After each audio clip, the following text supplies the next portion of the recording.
Top quality और consistent performance के लिए सिर्फ सिल्वर पंप नाम याद रखना। સમાચારમાં આગળ વધીએ સુરતથી માહિતી કે જ્યાં યુનિવર્સિટી ખાતે એબીવીપી દ્વારા વિરોધ પ્રદર્શન યુનિવર્સિટીના મેઇન ગેટ પર એબીવીપીના કાર્યકર્તાઓ વિરોધ કર્યો। લો ફેકલ્ટીના એડમિશન બંધ કર્યા છે તેને શરૂ કરવાની વિદ્યાર્થીઓની માંગ છે અને મેનેજમેન્ટ ક્વોટામાં એસટીના વિદ્યાર્થીઓની સ્કોલરશિપને પણ ચાલુ કરવામાં આવે તેવી માંગ।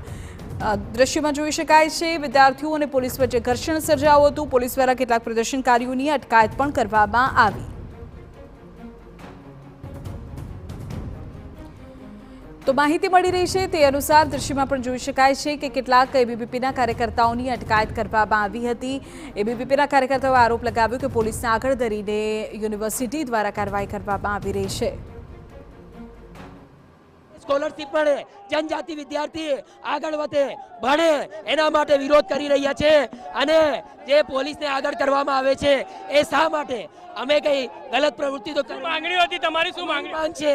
જે એસટીના વિદ્યાર્થીઓ છે એની સ્કોલરશિપ જે બંધ કરવામાં આવી છે એ ચાલુ કરવામાં આવે અને ગ્રાન્ટેડ કોલેજો જે ગયા વર્ષે એડમિશન નહીં થયા આ વર્ષે પૂર્ણ ચાલુ થાય એ માંગણી છે અખિલ ભારતીય વિદ્યાર્થી પરિષદ।